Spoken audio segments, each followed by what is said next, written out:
अस्सलामुअलैकुम वरहमतुल्लाहि वबरकातुहू। उम्मीद है कि आप तमाम हज़रात खैर आफियत से होंगे। जहाँ कहीं भी रहे अल्लाह ताला आप सबको अपने हिफ्ज़ व अमान में रखें। आज जिस वीडियो पे रिएक्शन होने वाला है वो वीडियो मुफ्ती यासिर नदीम अलवाज़दी साहब की है। उस वीडियो का टॉपिक ये है कि एआई क्या है। यानी एक समझ लीजिए तो एक एआई जो है के बारे में कहा जाता है कि वो एक वक्त में यानी अपना एक मज़हब और अपना एक दिन आर्टिफिशियल वो तैयार करेगी। इससे क्या इस्लाम पे कोई फ़र्क पड़ने वाला है या मुसलमानों को कोई नुकसान पहुंचेगा या पूरी दुनिया के अंदर में लोगों को आर्टिफिशियल एआई से ही सबसे रोबोट हमने सुना है नहीं वही है ये। तो चले हम वीडियो को वॉच करते हैं, देखते हैं इसके ऊपर मुफ्ती साहब का क्या रिएक्शन है, क्या वो कहते हैं और पूरा फुल वीडियो हम लोग वॉच करते हैं और उसके बाद फिर बात करते हैं। उससे पहले हमारे चैनल को सब्सक्राइब, वीडियो को लाइक, शेयर, कमेंट ज़रूर करें। चलिए पूरा फुल वीडियो वॉच करते हैं। अस्सलाम वालेकुम मुफ्ती साहब। वालेकुम अस्सलाम। तो मुफ्ती साहब, आज का दौर एआई का दौर है और एआई की मदद से मुश्किल काम भी बहुत आसानी से किए जा रहे हैं और आगे चलकर ये टेक्नोलॉजी कितना इम्प्रूव करेंगी इसके बारे में हम अंदाजा भी नहीं लगा सकते। अच्छा, इजराइल का एक हिस्टोरियन और फिलोसोफर है, उसका नाम युवाल नोआ हरारी है। हाँ। उसका कहना है कि आने वाले समय में एआई अपने खुद के रिलीजियस टेक्स्ट कंपोज कर पाएंगे, वो खुद का धर्म क्रिएट करेंगे, वर्शिपर बनेंगे। तो जैसे कि हम देखते हैं कि कुरान पाक अपने आप में एक मौजज़ा है और इसमें फ्यूचर भी एग्जैक्ट प्रेडिक्ट किया गया है और कलाम मजीद में मैथमेटिकल मिरेकल्स भरे पड़े हैं और भी बहुत सारी चीजें हैं जिसे कि एक किताब की शक्ल में लिख पाना आम इंसानों के लिए बिल्कुल नामुमकिन सा काम है। लेकिन अगर एआई कुरान जैसी किताब लिखने का मन बना ले तो क्या ऐसी किताब वो लिख पाएगा? और अगर वो लिख देता है ऐसी किताब तो क्या कुरान मजीद का ये चैलेंज पूरा नहीं हो जाएगा कि आप इस जैसी एक सूरत बना लाइए? ठीक, बहुत अच्छा सवाल है और इसके ये असल में कसीरुल जिहत सवाल है, इसमें मल्टी डायमेंशनल, इसमें कई सारे सवालात आ गए। पहला सवाल तो ये है कि आपने कहा कि भाई आगे एआई जो है वो अपने जो रोबोट्स हैं वो अपने रिलीजन बनाना शुरू कर देंगे। ये इस तसव्वुर के ऊपर दरअसल डिपेंड करता है कि ये जो रिलीजन हमारे इर्द गिर्द हैं ये सब के सब इंसानों ने बनाए हैं, इंक्लूडिंग इस्लाम। तो चूंकि इन लोगों का ये तसव्वुर है तो इसलिए ये समझते हैं कि जो एआई रोबोट्स होंगे वो भी रिलीजन बनाएंगे, चूंकि इंसानों ने रिलीजन बनाए हैं। ये दरअसल इस पर ये सवाल इसलिए जहन में आता है, ये लोग ये ऑब्जेक्शन इसलिए करते हैं कि जो एआई टेक्नोलॉजी है वो उसको सही तरीके से खुद समझ नहीं रहे हैं। और वो इसलिए कि दो तरीके हैं एआई टेक्नोलॉजी के। पहला तरीका ये है कि जो उस टेक्नोलॉजी का या उस सॉफ्टवेयर का जो क्रिएटर है वो किस तरीके से प्रोग्रामिंग कर रहा है उस रोबोट की। मान लीजिए अगर उसने ये प्रोग्रामिंग की है एआई सॉफ्टवेयर की या रोबोट की कि वो एक आइडियोलॉजी क्रिएट करें, तो आइडियोलॉजी क्रिएट कर देंगे। तो क्या इंसान आज कोई मजहब नहीं बना सकता? बिल्कुल बना सकता है, लेकिन जो मजहब इंसान बनाएगा क्या आप उसको ये कहेंगे कि ये खुदा का दिया हुआ मजहब है? नहीं कहेंगे। तो ऐसे ही अगर इंजीनियर की, आईटी प्रोफेशनल की, जो एआई प्रोफेशनल है उसकी प्रोग्रामिंग की वजह से कोई रोबोट अगर रिलीजन बना रहा है तो बिल्कुल ऐसे ही जैसे कि इंसान बना सकता है और उस इंसान के बनाने से खुदा के दिए हुए मजहब पर कोई फर्क नहीं पड़ता, तो एआई के बनाए हुए मजहब से भी कोई फर्क नहीं पड़ेगा। Point number 1।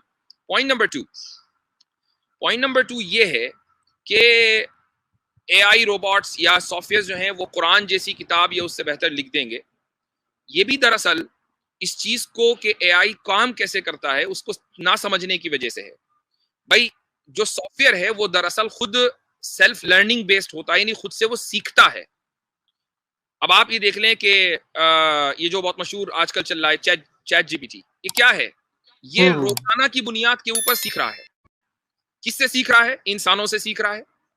तो अगर कभी किसी चैट जीपीटी या इस तरह के किसी और एआई सॉफ्टवेयर ने कुरान जैसी किताब लिख दी तो वो सीखा कहां से? कुरान से ही सीखा। हमारा चैलेंज उस वक्त टूटेगा जब वो कुरान से न सीखे। अब बगैर कुरान से सीखे हुए वो कोई ऐसी किताब लिख दे कि जो कुरान से बेहतर हो, फिर देखते हैं हम। तो ऐसा आए, लेकिन अगर कभी कुरान से बेहतर भी आएगा जिसको लोग कहेंगे कि ये कुरान से बेहतर है, तो वो कुरान की बुनियाद पर ही होगा। तो फिर चैलेंज किस बात का? मेरे से ही सीखकर अगर मुझे आजमाओगे तो फिर मुझे कहाँ कराना हुआ? सीखा तो मुझसे ही। तो एक बात, अब आज की जो रिपोर्ट मैंने अभी थोड़ी देर पहले, शायद एलन मस्क ने एक ट्विटर स्पेस किया है, उसमें उसने अपनी नई एआई कंपनी का इंट्रोडक्शन किया है। उसने कहा है कि ये सेफ एआई है, और वो इस तरीके से कि ये जो है, जो इंसानों के जो एक्सपीरियंस हैं, ये उनको दरअसल सीखेगा। यानी ये इंसानों से हटकर कोई नई चीज नहीं होगी, बल्कि जैसे जैसे इंसानों ने सीखा है वो चीजें, उनके जो इमोशंस हैं, उनके जो ख्यालात हैं, उनके अंदर जो सिंपैथी है, उनके अंदर जो फेयरनेस है, जस्टिस है, वही चीजें उस एआई सॉफ्टवेयर के अंदर होगी। इस तरीके से जो एआई सॉफ्टवेयर आगे चलकर, ये जो रोबोट्स होंगे वो सेफ होंगे, वो इंसान को या ह्यूमन सिविलाइजेशन को डिस्ट्रॉय नहीं करेंगे। अगर यही बात है तो ऐसा हो सकता है कि कल को कोई रोबोट, अगरचे वो रोबोट है, मुकल्लफ नहीं है, लेकिन चूंकि उसने इंसानी एक्सपीरियंस को सीखा है, तो हो सकता है कि बहुत से रोबोट कलमा भी पढ़ते हुए नजर आए। उसके लिए भी लोग तैयार रहने चाहिए। जी मुफ्ती, इसमें मैं अगर थोड़ा सा ऐड करूं जी कि मुफ्ती साहब, मैं ये कह रहा था कि मसला यहाँ आता है कि हम जब भी कोई चीज देखते हैं तो उसको ज्यादा हाइप कर लेते हैं। अब क्योंकि एआई के बारे में पिछले 10 15 20 सालों में बहुत सी मूवीज बनी कि किस तरीके से कोई एक रोबोट था, वो थोड़ा सा पागल हो गया, बौखला गया, और उसने अपने पूरी एक वो फौज बना ली। तो असल में होता ये नहीं है। एआई का, जैसे मुफ्ती साहब ने भी कहा, कि वो वही काम करेगा जो आप उसको इनपुट देंगे। वो सारा इनपुट बेस्ड काम करता है।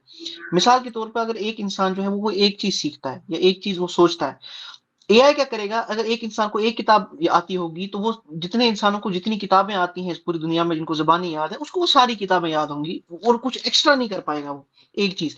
दूसरी ये चीज, एआई में क्योंकि दो चीजें नहीं है, एक उसमें इमोशनल इंटेलिजेंस नहीं है, और दूसरा उसमें कॉमन सेंस नहीं है, ना कभी होगी। इमोशनल इंटेलिजेंस और कॉमन सेंस ये ऐसी चीजें हैं जो इंसान को इंसान बनाती हैं। ये दो चीजें किसी और जो है आपको किसी और ऑर्गेनिज्म में नहीं मिलती, या सेल्फ कॉन्शियसनेस जो है वो किसी और आपको ऑर्गेनिज्म में नहीं मिलती। तो इसीलिए ये जो चीजें हैं, आप ये सिर्फ चस्के के लिए आजकल जो है ये बातें चल रही हैं कि एआई जो है कल को हम पे वॉरफेयर कर देगा, हम पे ओवरटेक कर देगा, ऐसा कुछ भी नहीं होने वाला है। आप टेंशन ना लें, कुछ भी नहीं। ऐसा हुआ था आज से कुछ साल पहले, जब कंप्यूटर का इंट्रोडक्शन हुआ खासकर इंडिया में, तब लोग डर गए कि हमारी जॉब चली जाएंगी, जैसे आप डर रहे हैं। कुछ भी नहीं होगा, इंशाल्लाह इंशाल्लाह ऐसा कुछ नहीं होगा जैसा आपको कर रहे हैं। ये बस एक शोशा छोड़ा हुआ है इन्होंने। वो एक मुझे याद आया 1999 के बिल्कुल आखिर में एक पूरी दुनिया में एक डिबेट चली थी बिल्कुल बिल्कुल कि खत्म हो जाएगा सब कुछ, क्योंकि 2000 नंबर आ जाएगा, कंप्यूटर उस पे वो नहीं हो पाएगा, उसका उसको नाम क्या था? प्रोग्रामिंग नहीं होगी। उसका नाम उससे कुछ था, मैं भूल गया हूँ। वो एक फिनोमेना था, क्योंकि लोगों को डर रहे थे। Y2 करके कुछ था क्या शायद। तो बहरहाल मैं उस वक्त जो है यूएस में ही एक शहर में था, और यहाँ पर जब 1999 31 दिसंबर रात के 12 बजने वाले थे, तो जी सारे कंप्यूटर खोल के बैठ गए कि अब ये 2000 का जो हिस्सा है वो नहीं आने वाला। नहीं आने वाला जी। अच्छा, और ये था कि भाई जितने जहाज उड़ रहे होंगे सब एकदम कंप्यूटर प्रोग्रामिंग खराब हो जाएगी, सब गिर जाएंगे, दुनिया खत्म हो जाएगी, और एक हाँ ही हुआ था, कुछ भी नहीं हुआ। बिल्कुल, ये बस ये हवा है और कुछ नहीं, कुछ नहीं, इंशाल्लाह कुछ भी नहीं। जी। अच्छा जनाब, ठीक है, आलमी फैक्ट्स।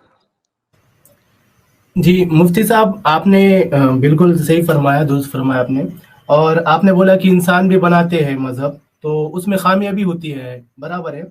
लेकिन कंप्यूटर जो काम करता है उसमें परफेक्शन होता है ना। और मैं ये नहीं बोल रहा कि वो बना ही लेंगे, मैं बस सवाल पूछ रहा हूँ। एक वीडियो अपलोड किया था इसने, ध्रुव राठी ने, तो उसका वीडियो देखा तो मैं ये बोल रहा था कि वो एक एक्सपेरिमेंट भी हुआ था ना, कि दो रोबोट चैटबॉट को आमने सामने रख दिया था, एक दूसरे से बातें कर रहे थे, और फिर उन दोनों ने, जो रोबोट थे वो, तो उन्होंने खुद की एक लैंग्वेज डेवलप कर ली थी, और उसी में वो बातें करते जा रहे थे। तो वो तो इंसानों ने तो नहीं सिखाया था उनको। और जब इन लोगों ने देखा जो एक्सपेरिमेंट कर रहे थे, तो वो डर गए थे उसको देख के, और उन लोगों ने वो बंद कर दिया फिर बाद में उसको। हाँ, पता नहीं कहाँ तक हकीकत है इस वाकये की, मैंने भी सुना है ये। तो देखें, उसमें इन कंप्यूटर में परफेक्शन होता है, ये जो परफेक्शन है ना, ये बहुत सब्जेक्टिव चीज है कि आप जिस चीज को परफेक्शन कहते हैं वो क्या है।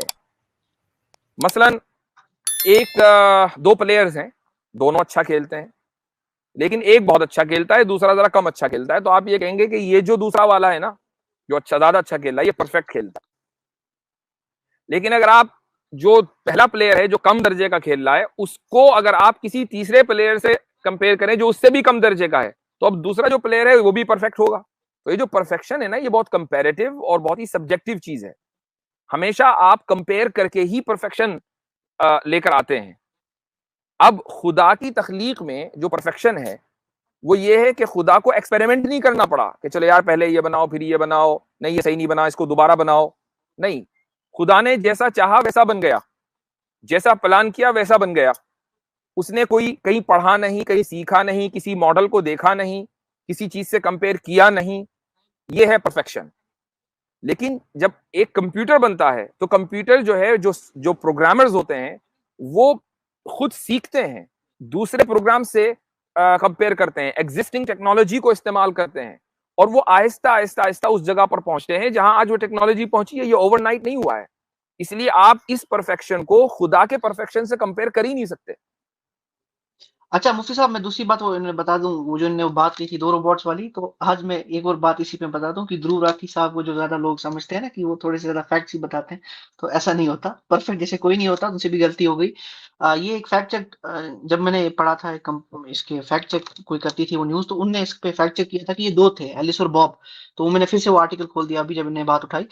ऐसा नहीं हुआ था कि उन्होंने कोई नई लैंग्वेज बनाई थी। फेसबुक ने क्या किया था, एलिस और बॉब नाम के 2 चैटबॉट्स बनाए थे। तो उन्होंने उसमें ये नहीं उनको इनपुट दिया था कि तुमने इंग्लिश लैंग्वेज की जो रूल्स हैं उसको फॉलो करना है, तो वो कुछ भी अनाप शनाप बोलने लगे थे। तो ये हुआ था, वो थोड़ा सा वो हो गए थे, वो डिस्ट्रैक्ट हो गए थे, ना कि उन्होंने कोई नई लैंग्वेज बना ली थी। वो आपस में कुछ भी आई बाई शाई करके बात कर रहे थे without any grammar and stuff. तो वो हुआ था, और ना वो कभी शट हुआ था कि वो उनको डर के मारे बंद करना पड़ा। ये तो बिल्कुल झूठ है, ऐसा बिल्कुल नहीं। जी जी हाँ, ठीक है, चलें, शुक्रिया बहुत बहुत।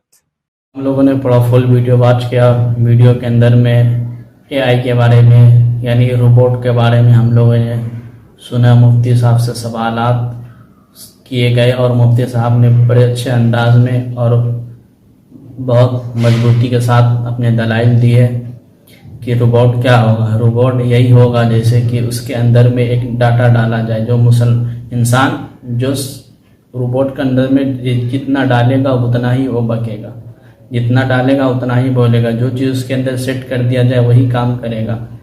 उसके अंदर इमोशनल नहीं होगा, वो एक दूसरे के लिए खैर खा नहीं होगी। जैसे कि एक इंसानों के अंदर में होता है ना, कि जैसे कि इंसानों के अंदर में क्या होता है कि कोई हमारे साथ में रहने वाला बीमार पड़ गया तो दुख हमें भी होता है, हम उसके लिए हॉस्पिटल जाते हैं, उसके लिए दवाई लाते हैं, उसके लिए खाने पीने की चीज़ें लाते हैं। ये चीज़ रोबोट के अंदर में नहीं होगा। क्यों? उसके मशीन है ना, उसके अंदर में जो चीज़ सेट किया गया वही चीज़ रहेगा।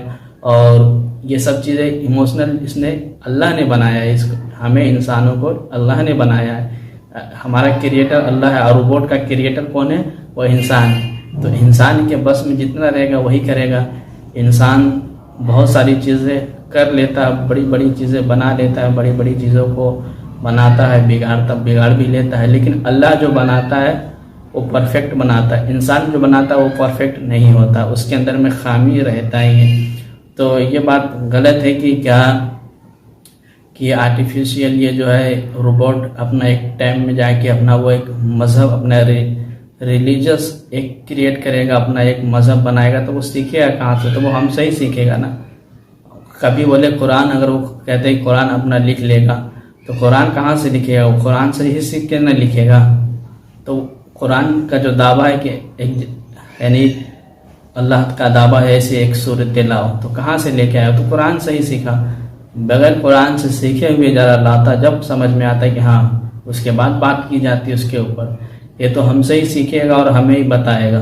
तो रोबोट का असल काम यही है कि रोबोट को हम जो सिखाएंगे, जो बताएंगे, यानी इंजीनियर्स उसके जो बताएंगे, उसको जो सिखाएंगे वो सीखेगा, वही बोलेगा। जैसे कंप्यूटर के अंदर में, जैसे मोबाइल के अंदर में गेम या कोई वो खिलौना वगैरह आता है, जिस हम जो बोलते हैं वो रिपीट करता है, वो सेम चीज़ रोबोट के अंदर में होगा। रोबोट जो हम क्या नाम है इंजीनियर, उसके अंदर में जो जैसे चिप्स डालेंगे, जो जिस काम के लिए ये काम करना है तो वो काम करेगा, उसको बोलने के लिए डालेगा तो बोलेगा। यानी उसके अंदर में जितना चीज़ डालेगा उतना ही वो वापस करेगा, उतना ही वो बोलेगा, उतना ही वो करेगा। और इंसानों के जैसे वो कैसे होगा? वो इंसान के अंदर में बहुत सारी ज़रूरियात है, इंसान रोता भी, इमोशनल भी होता है, इंसान गुस्सा भी होता है, उसके अंदर में ये सब कहाँ से आएगा?